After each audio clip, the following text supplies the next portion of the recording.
Okay, let me introduce this clip. This is a comic who's been a huge inspiration for me, despite all of the labels that have been put on him, the attempts at cancellation as well. This was before he was canceled. This was the first special that Louis C.K. ever wore a suit. So I immediately, when I first saw this, I was like, oh, he's in a suit, huh? Going for a different vibe. Maybe this. It's almost like he felt the court case coming on. Yeah, I think so. So then when you watch this special, I thought maybe it's going to have a different vibe than his other ones that can be pretty grimy. It's like maybe he's going for this classy thing. He immediately opens up with a super edgy abortion joke while wearing the suit. So, I think abortion is... Risky start to a special, by the way, this kind of material. But I think Louis knows his crowd, and we know what to expect, so it's okay. But ordinarily, I'd say, wow, don't start your special with this bit, bro. Yeah, in terms of the dress too, it's sort of like sometimes as a comic you have a trademark way of dressing, so people can sort of identify. Yeah, that's right. And, with him, I think he's like me and like a lot of comics, kind of from the like the George Carlin branch of comedy. You know what I mean? So sometimes I dress up, but sometimes I look at George Carlin, who's one of my idols, and it's like always like a black t-shirt, black pants, like I'm going to work. I don't want anything to distract from what I'm saying. Yep. But at the same time, so I think Louis kind of dressed like that for the most part. Always a black t-shirt and jeans. But this is a special, and it's like, you know what? This is a special. Let's make it special. Yeah. Let's make it different. People know who I am. I'm going to wear a suit because we're in this theater. Everyone's here. The lights. Let me, because there's that other theory, that train of thought that you don't want like you have an excuse. You're on stage. You're talking, but you don't want your crowd to like always be dressed nicer than you. Sometimes it's okay, but every now and then, you know what? I think this is special too. As long as you're comfortable. If you're not comfortable, then wear the t-shirt. Whatever, because you need to be comfortable. That's utmost importance. Now, you'll hear a lot of comics make a push back on that, and they'll say you should always be your authentic self on stage, which means in addition to your voice and your point of view and the way that you talk and whatever, also your dress. And stick to what you normally would wear. So what would you say to that? Well, I think if you are comfortable in wearing something different, it doesn't betray what you do to wear something different, And because the t-shirt is kind of like, it can be hip, it can be going to work. It's timeless, it's ageless, a black t-shirt. But on some level, it's sort of like you're trying to not age yourself, right? Mm-hmm. And so I think people might think a black t-shirt is more honest in a way, because it's like scaled down. I'm here to talk, share my thoughts with you, share these humorous, funny things I thought of. But on the other hand, it's like I'm still trying to be hip and cool. So in a way, a suit is more honest, right? Mm-hmm. I'm of a certain age. I'm going to wear a suit. I'm not running away from the fact that I'm this age. So, I think abortion is... But see, his audience knows him. So it's like... It's great to start with abortion. The first word out of his mouth. So, abortion... The first words of a special. I mean... Yeah. It's like... Which I think if you're a fan... Here's the thing, too. Say you're a fan. We're just talking about the dress code. You're a fan. You love Louis C.K. You don't want him to sort of like... It's almost like you have a favorite pizza place and they make the best pizza, like on the show Billions. And then they're like, we're going to expand.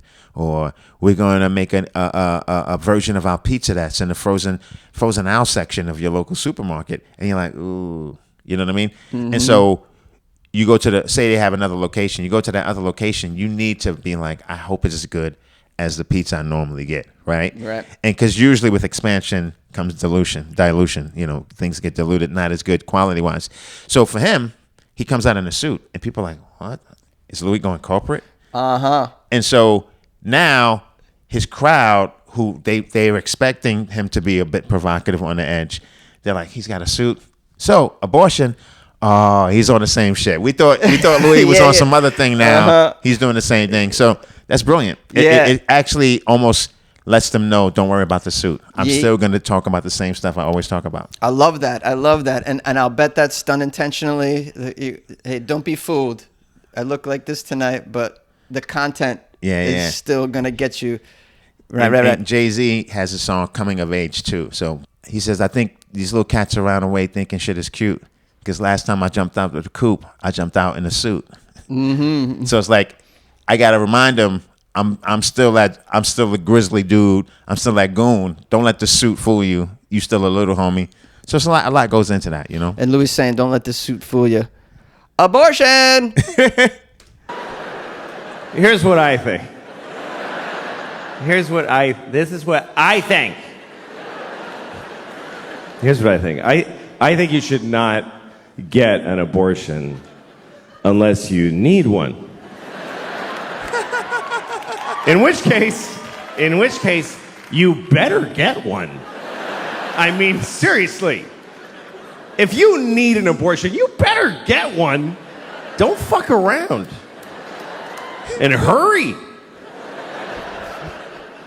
That's not getting an abortion that you need is like not taking a shit. That's how bad that is. It's like not taking a shit. That's what I think. I think abortion is exactly like taking a shit. I think it is 100% the exact same thing as taking a shit. Or it isn't. It isn't. It's either taking a shit or it's killing a baby. It's only one of those two things. It's no other things. So if you didn't like hearing that it's like taking a shit, you think it's killing a baby. That's the only other one you get to have. Which means you should be holding a sign in front of the place. People hate abortion protesters. They're so shrill and awful. They think babies are being murdered. What are they supposed to be like? I don't know, it's not cool. I don't want to be a dick about it, though. I don't want to ruin their day as they murder several babies all the time. I don't think it's killing a baby. I don't. I mean... See, what I love about that, too, is that it's the greatest comics know how to say their point and also acknowledge the other points. You know what I mean? He just broke it down. Like, it's either nothing to you or it's something to you. But, you know, because, you know, he might be thought of as a liberal, lefty kind of guy. Sure. I don't know. But if you think abortion is cool, if you're right to have an abortion, the pro-lifers, like, don't just cast them off as crazy people. Like, in their mind, you're killing a baby. And that's very important to talk about, to mention. Which is why he said, if you need one. It's so, the language is so precise and accurate. If you need one doesn't only mean like if you have some sort of a physical ailment. It means if you can't take care of a baby, you know what I mean? If you need one. And so he's like he's not diluting the issue down or distilling the issues down to a point where the nuance isn't lost. And that's very important. Mm-hmm. And I like what you said about he's also giving a voice to the other side right now. Right. He's not totally dismissing them. They think, and I had never heard that said quite like that before. Mm-hmm. You got to understand, they think babies are being needlessly murdered. And the word murder is like, you know, it's like, oh, okay. Not that I totally agree, but I get it now. Okay, right. Yeah. They do think this particular way, and right. he's showing us that. It's a little bit killing a baby. It's a little bit. It's 100% killing a baby. It's totally killing a whole baby. That's great that he calls it that. You know what I mean? But the other thing I wanted to note was he's sort of being very childish in his persona up top. When he introduces this topic, he's kind of like, it's like kind of like killing a baby, or it's not. It's like pooping, or they think a baby's being murdered. He's taking on this like kind of like the voice of a child, I guess, as a way to sweeten the subject a little bit. Yeah, I think he's heavy. Trying to diffuse it, and it's just very serious. and it's you have to do it perfectly so, right? Because you're not mocking the vitriol or the opinions on both sides, Right. But at the same time, he's trying to take a little bit of the juice out of it, so that way it can go down, like you said. Take the gravitas, take some of the gravity away from Correct. it, and because it's up top, Yep. sometimes you have to earn certain leeways during the set. Other times, like if you have a joke that's controversial, you have two options. You do it right up top, set the tone before they get their footing, or you do it like 20 minutes in after they know you and they like you. So this is different because it's his crowd. But yeah, I think like it's interesting. You have to know his style of comedy to know he's not making fun of the issue. He's just making the issue more palpable. More palpable, and yeah. which helps also. You kind of mentioned it a bit, but like because it's up top as well. Like I just just getting into abortion, but like let me get into it playfully. It's like a playful way to kind of start presenting this bit, and he's presented both sides playfully. Right, BJ Novak, right. Mm-hmm. He has from The Office, right? I'm saying his name right. Very funny guy. He used to have a joke, and sometimes he would do it up top. He would say like, "Battered woman sounds delicious." Right, so Okay. You said it up top, and it's a tight as hell joke. You know what this guy's about. This guy's wacky. We get it. Yeah. You know what I mean? So you set the tone as well. Yeah. But the very first word out of your mouth on a set, battered women, and then you make it like it's like their chicken fingers. Then it's like, okay, Yep. we're here for it. You know what I mean? Yep. I think that women should be allowed to kill babies. That's what I think. They should be allowed to kill babies. Yeah. I had to stop it here because what's great about that is that usually the crux of this argument is it a baby yet? Is it a person yet? Is it not a person yet? And he's conceding it's a baby. Having said that, I think we should be able to kill it. And that's hilarious to concede that and still say that. Yep. You have to it takes massive balls. You know what I mean? Wait. Yes. Before, but here's the thing: he attaches woman to it. Not man. Right. Woman. And that's correct. And so he's bringing in women empowerment to this, which is ironic, but yeah. And the other thing is that it just speaks to, again, we've talked about it before, but it's something that's always going to come up, and that is the language has to be so precise. And the first time this joke comes out of your mouth, you may not make that distinction between man and woman. Maybe he had it already, but as you start to talk about it on stage without a camera, you go, oh, no, this is what I'm trying to say, because there's what you're trying to say and there's what you're saying, and they don't always match right away. So you have to do it a few times to be like, you know what, that's not really what I want to say, or that didn't come out right. Yeah. So the wording is precise, which is brilliant, given like how much it seems like he's kind of stammering, how much it appears to be stream of consciousness, because there's a lot of that's all part of it. That's all to help you hear him better. It's all 100%. He's in control of all of that. And I think it's important that the audience realizes this. That is all very calculated. Louis was one of the first comics that I saw who it's extremely clear that the jokes are very polished, and then he purposely stammers. He purposely searches for stuff. You can see it in his eyes, like he's acting as though he's searching for these opinions and these sentences. He's making it sound so conversational. He's making you feel like he's really coming up with this stuff right on the spot. This is the first guy that I saw do that like a maestro. Right. It's drawing people in, and people get used to your speech pattern, so you have to alter it sometimes. That's why there's a bridge in songs. Like, this song is great, but it's take it to the bridge. Oh, this is different. Yeah, right? Take it to the bridge. I like that. Yeah. I like that. I had never heard that analogy before. Absolutely. That's spot on. We kill babies! Do some shots and kill some babies. I killed like 4 babies last night. It was fucking retarded.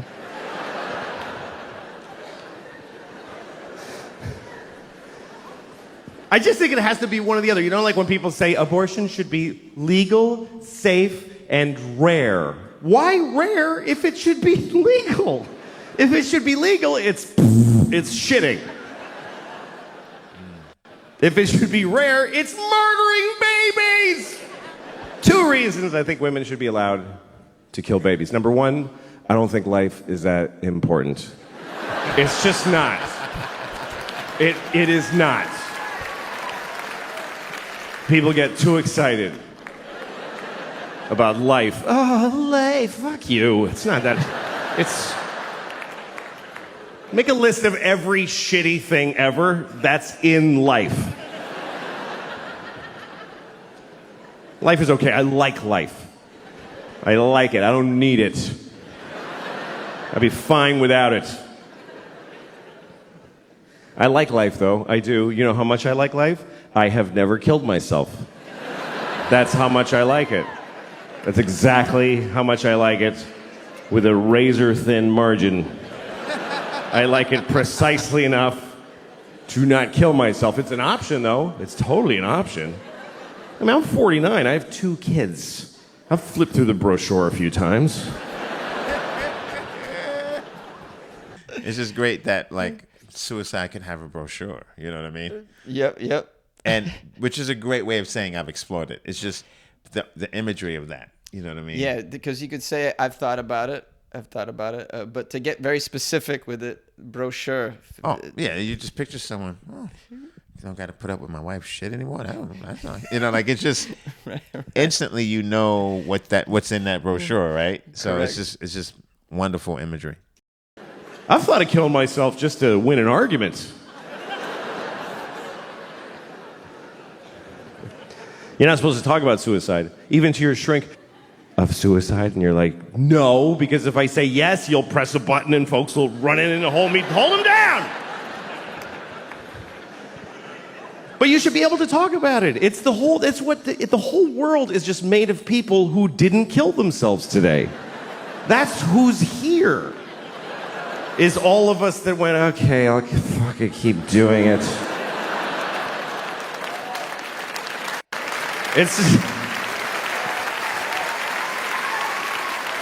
Because it's an interesting thing about life. Life can get very difficult, very sad, very upsetting, but you don't have to do it. You really don't have to do it. You don't have to do anything. You never have to do anything because you can kill yourself. If they send you a letter from motor vehicles, you have to come in and, no, I don't. I'll kill myself. You can do that. You can do that once. But you can do it.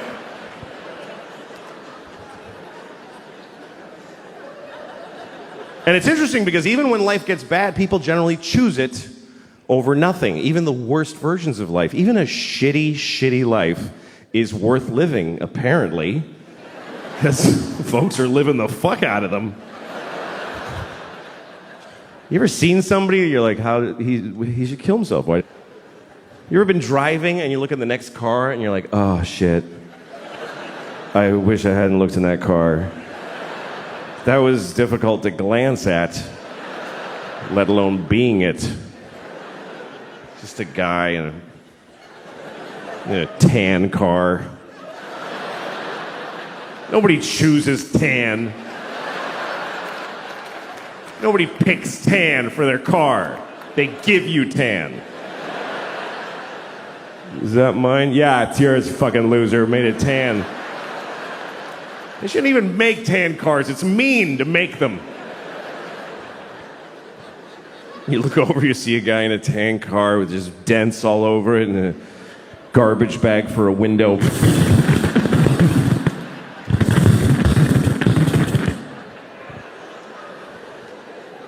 What is holding up his suicide? What is delaying it? What is keeping him from stopping being that? And what would it take? What would it take? What would it take? Both windows are garbage bags? Seriously, do you know how much misery is involved in a garbage bag for a window? Do you know how many separate moments of shit misery They canceled my insurance.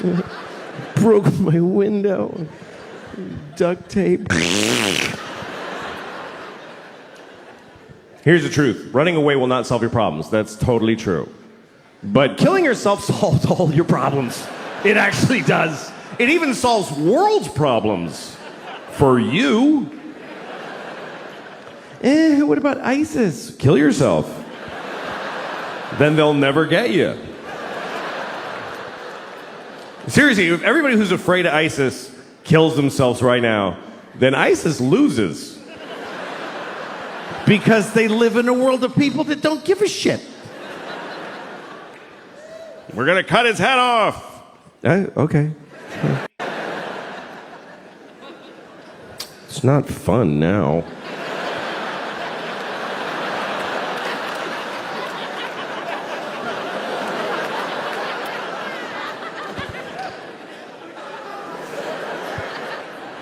The worst thing about being beheaded is that you look really dumb right after. That's the worst part. They go like that, you're like, just that's fucking. Now, see, at this point, right? One, this whole suicide thing is dark and super funny, right? Just hilarious. What's interesting is that, like, as a comic, you can go so many ways, and every comic is going to go a different way, right? Mm-hmm. He's exploring this thing of, like, shitty lives. And without saying it, what pops into my head is all the people you hear about who kill themselves. A lot of men who, like, just lost huge sums of money, but they aren't broke. Like, they're not even like duct tape in my window broke. Mm-hmm. They're just not rich. Right. And they off themselves. Mm-hmm. Or they have some scandal that they got in court involved in. And instead of going through the shame of that scandal, they off themselves. You know, he's not talking about that, but that's, you know, when you're talking, everyone in the crowd is going to have a different take. And for me, that's what I think of. Like, yeah, okay, if the guy in the with the tan car, which is an awful colorful car, unless it's like an old school Civic, by the way. But anyway, the guy in the tan car. That's exactly what I drive. No, you drive a champagne Civic. Let's brown, not quite tan. It's champagne. Yeah, he's kind of telling you life is worth living, but he's not saying that. But it's really brilliant. You know, it's just funny, and everyone can take from it what they want. But yeah, I'm just thinking of all the people that off themselves who have pretty decent lives, which, you know, obviously depression and all that stuff. Sure. We know a lot of comics who've taken their own lives, and they had stuff working for them and going for them. Oh yeah, we were just talking about that. Yeah, a comic who was on the come up, doing really well. And we also covered in the same series we did Richard Jeni, who killed himself, and right, he had and he was quite successful. Maybe not at the level he wanted. So I mean, obviously he's purposely not getting into all the factors, but it is funny. It is a funny concept that you don't have to do anything, you know.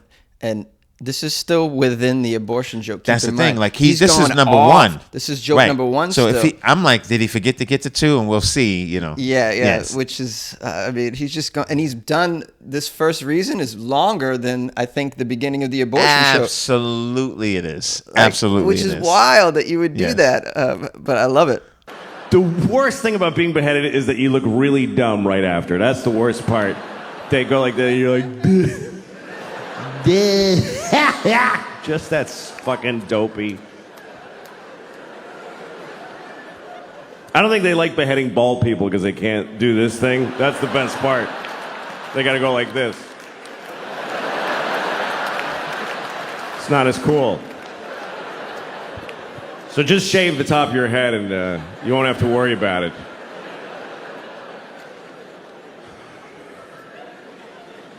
So that's the first reason.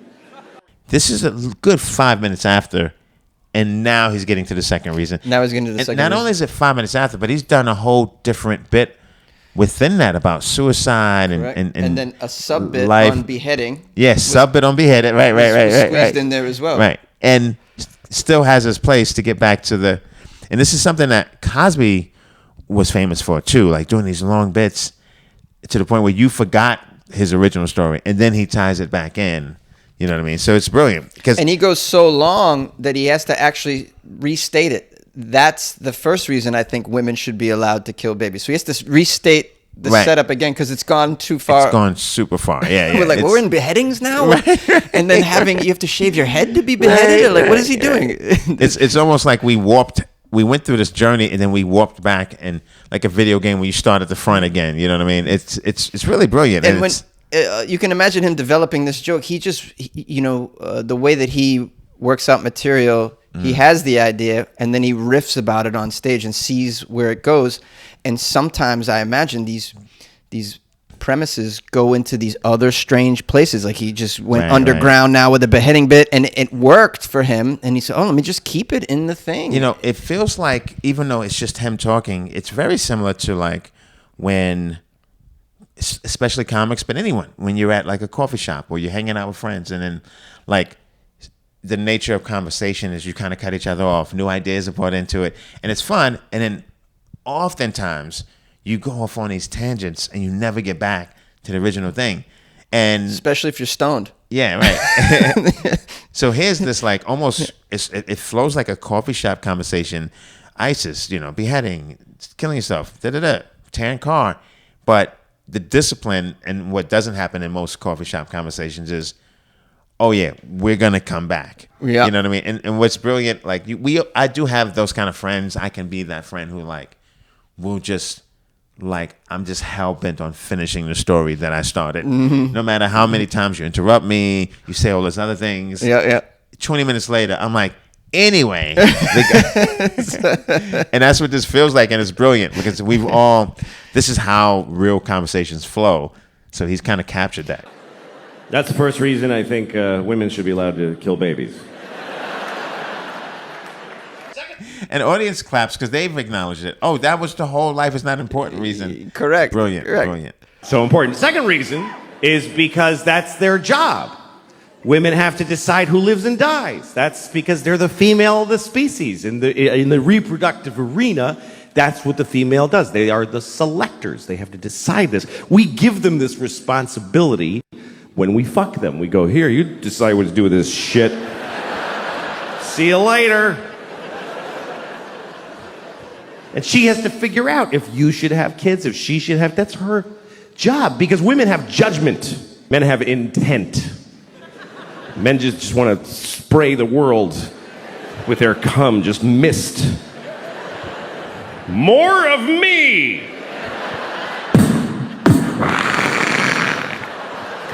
More of me!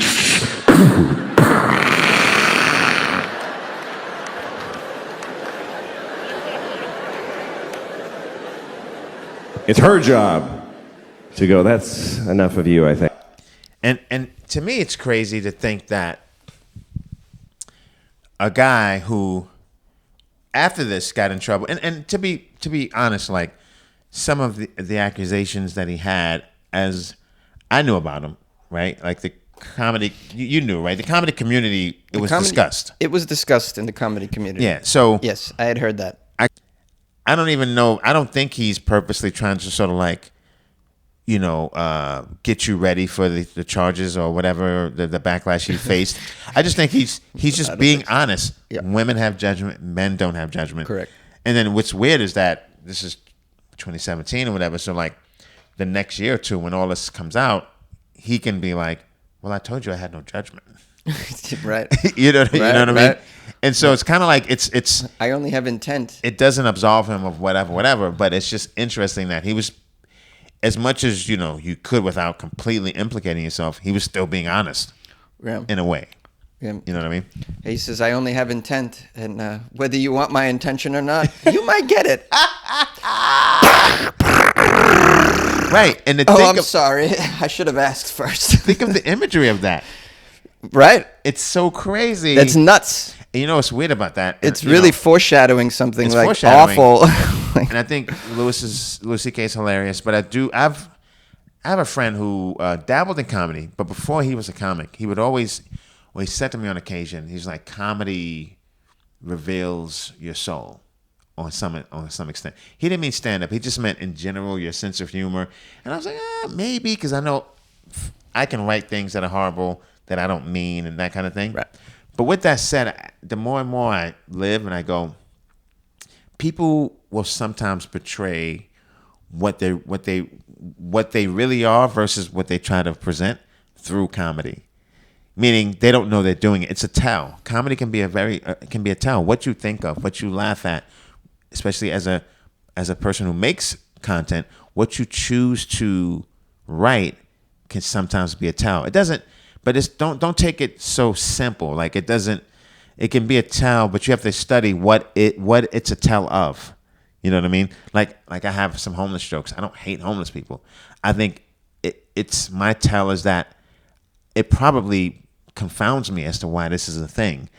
You know, and I haven't really come up with a solution, but I'm going to think of the jokes because it's in my head, because it's like, what the hell is going on? So it's my tell in a sense, but a tell doesn't always show you. It just shows you that there's something else there. It doesn't show you what it means though. And this is, to me, is almost like a tell. Like he just said men are this way. And we don't know yet, or the general populace doesn't know yet, to what extent he's sharing. It's a really interesting thing, you know? It's her job to go, that's enough of you, I think. No, that's really enough. It's their job to say that's enough of you. And again, like, I didn't even realize how closely this sort of like mirrored the real situation. But yeah, it's like, if you think that, then you think, it's almost like you think, oh, can I do this thing in front of you? And it's her job. It's not our job to not do it. It's their job to say, cut it out.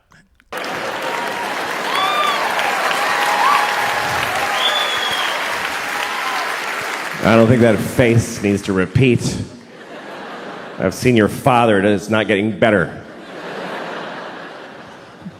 And sometimes she doesn't realize this until after you fuck her. That's actually when she really knows, is when you're like, yeah! And she's like, I'm not having this piece of shit's baby. And that's why abortion is the last line of defense against shitty people in the species. So we need them to abort every shitty baby. I mean, all animals do this. Animals do it late. Eat this one.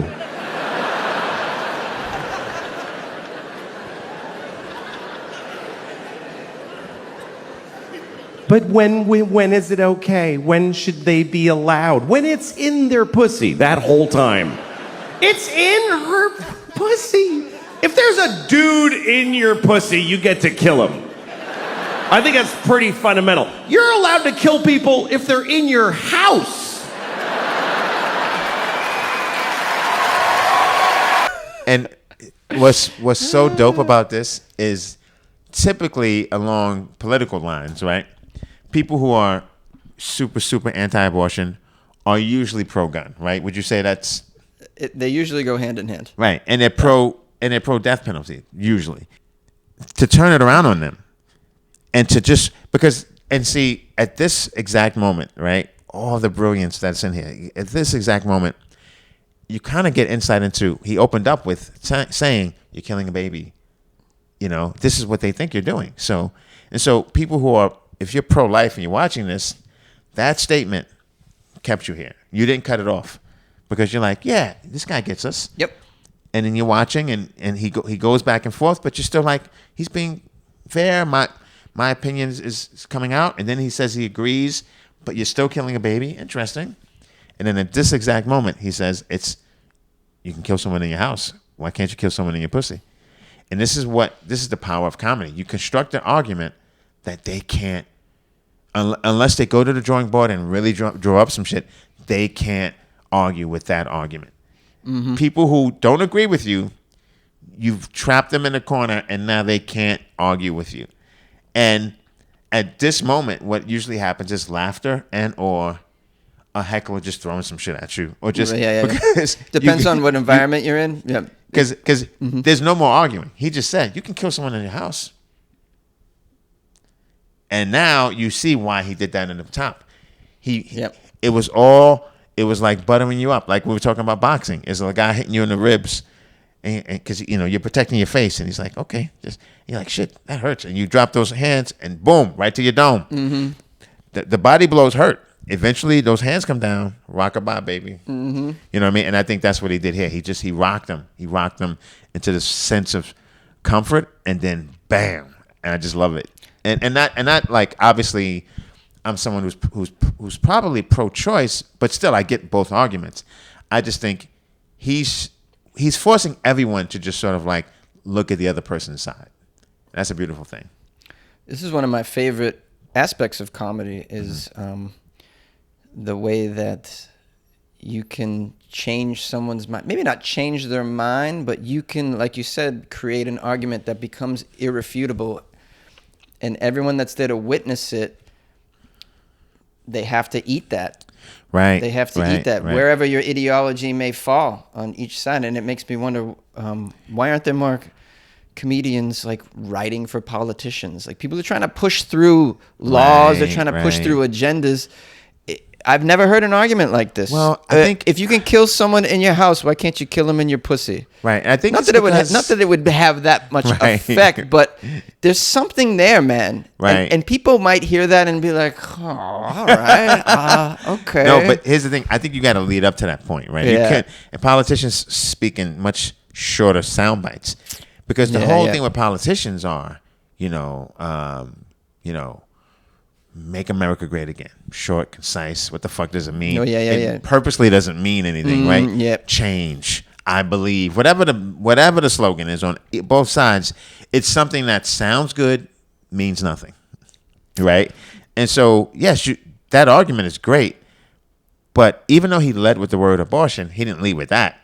He still built up to that. And I think that's why, not all politicians have that. They don't have that same leeway. We get this audience, captivated audience, hopefully, and then start to break it down, get to the point. Bam, I got you. You know what I mean? And the fact he's raising all these arguments.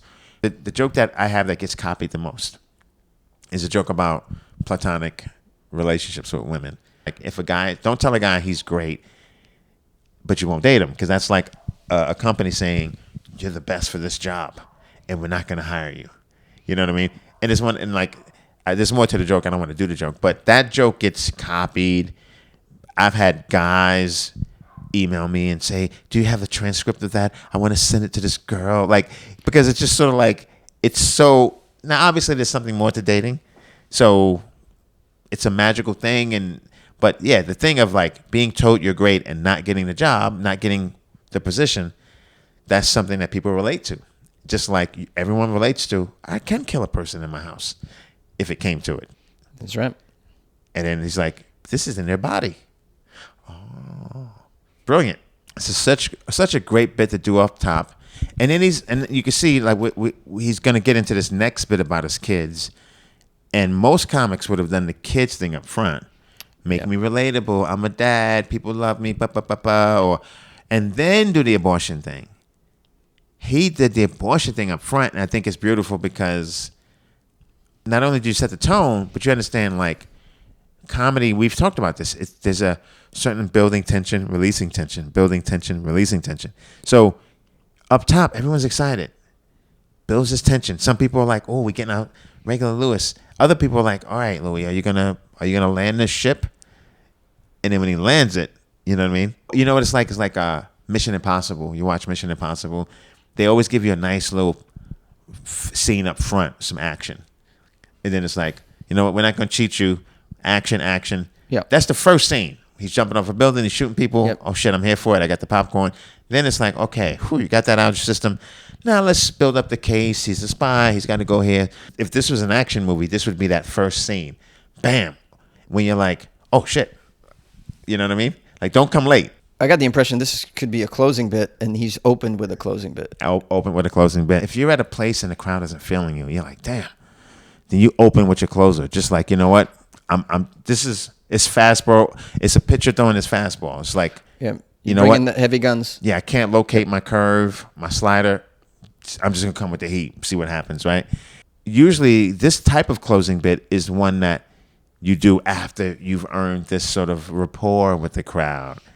But I guess he has that rapport because it's his crowd. Yep. So he's in a position where he can open up with an abortion bit. He probably wouldn't have done that if he was somewhere where no one knew him, you know?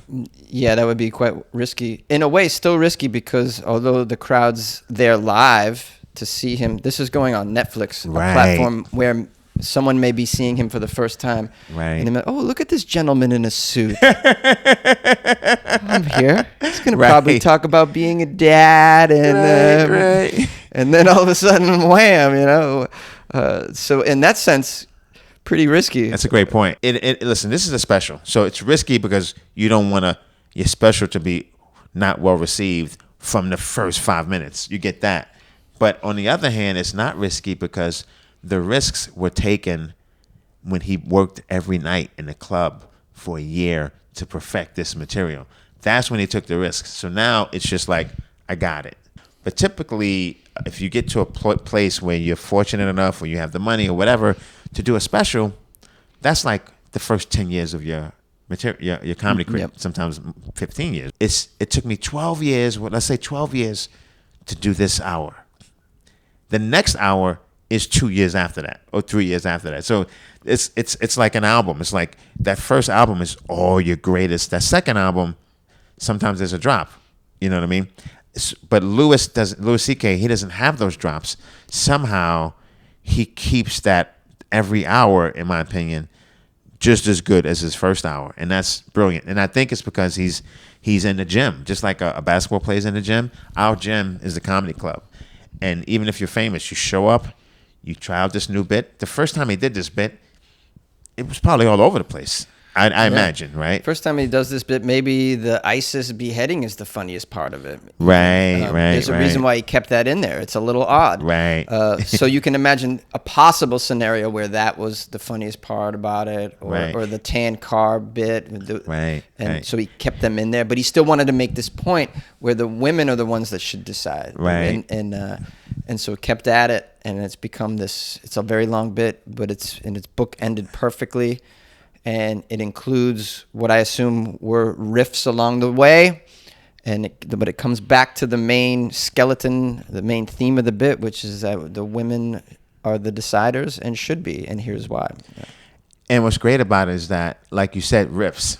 Because I imagine, and I'm not sure, but I imagine just, okay, Louis C.K., he's at the comic strip, he's doing this bit. The beheading thing isn't in there yet, right?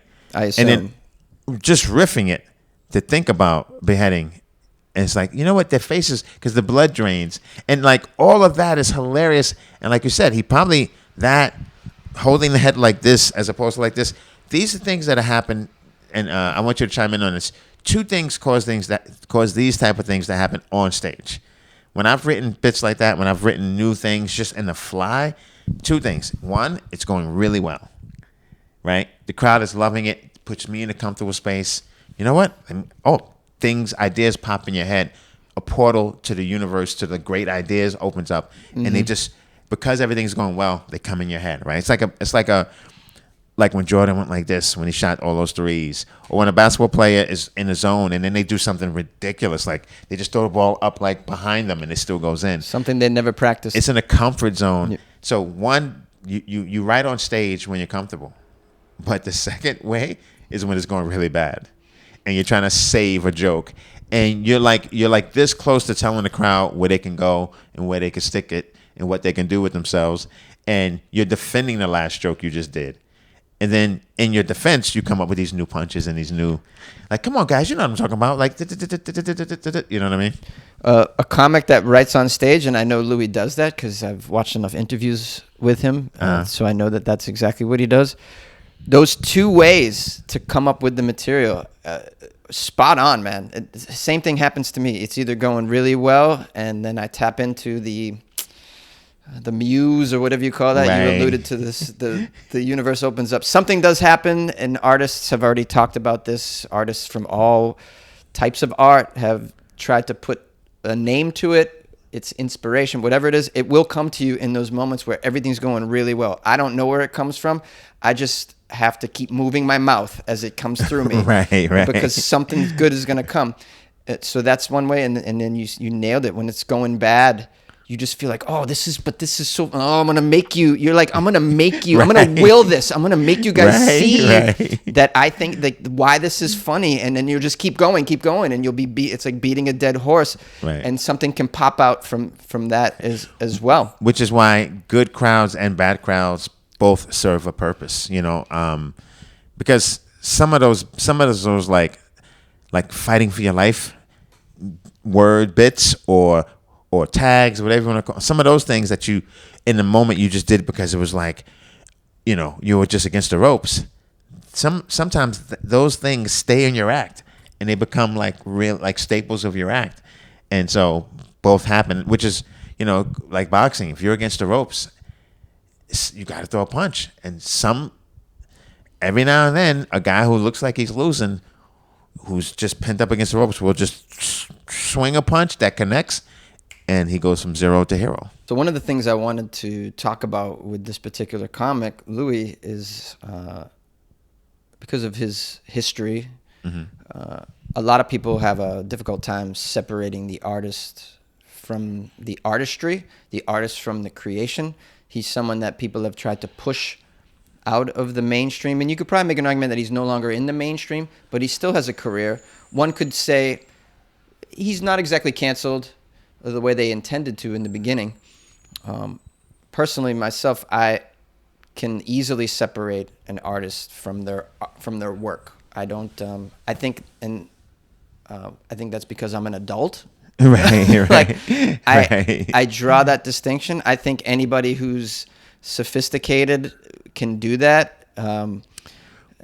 And also, I guess because I'm an artist as well, and I will always fight for an artist's voice. Right. And if you do something really awful in the culture, they put you in a place where your art never leaves. That's called prison. Your art stays in there and it doesn't come out. Right. If you're not in prison, Right. I think we can all say you didn't do something that was so horrible in the culture Right. that your art should also be be denied forever and ever. Well, you know what the thing is? That's just my opinion. You're at the mercy of the people who want to come at you.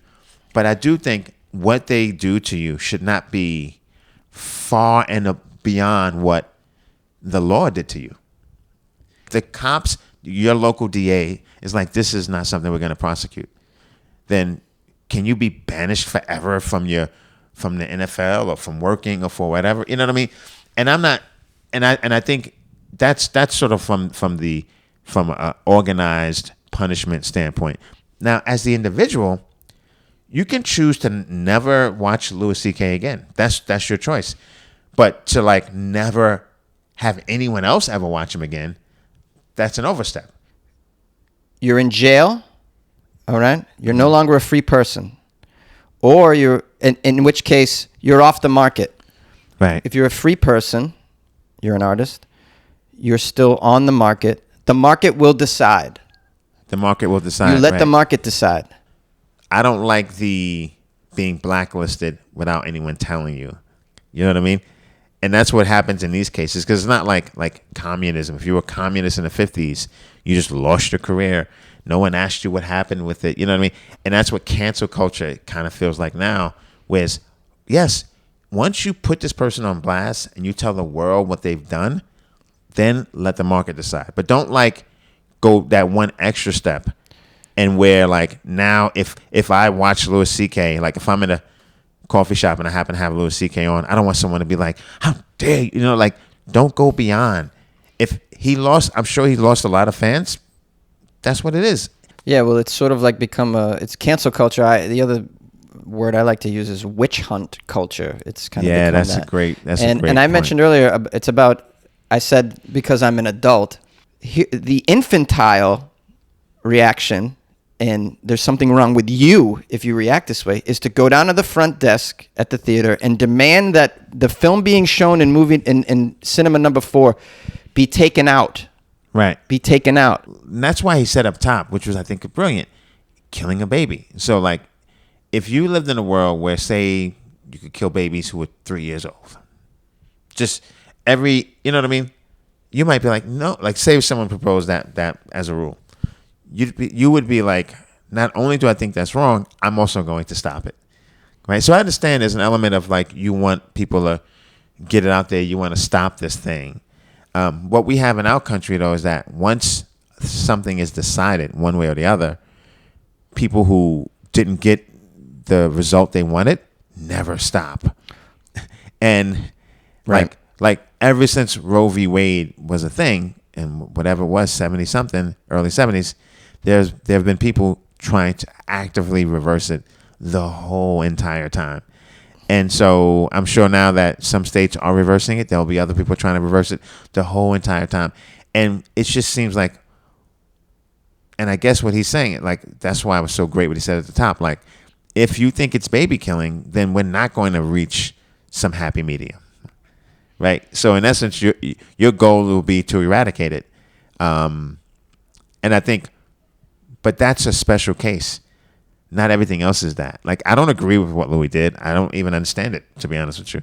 But I have to be like, he served whatever his penalty was, and then we move on. And I think cancel culture, we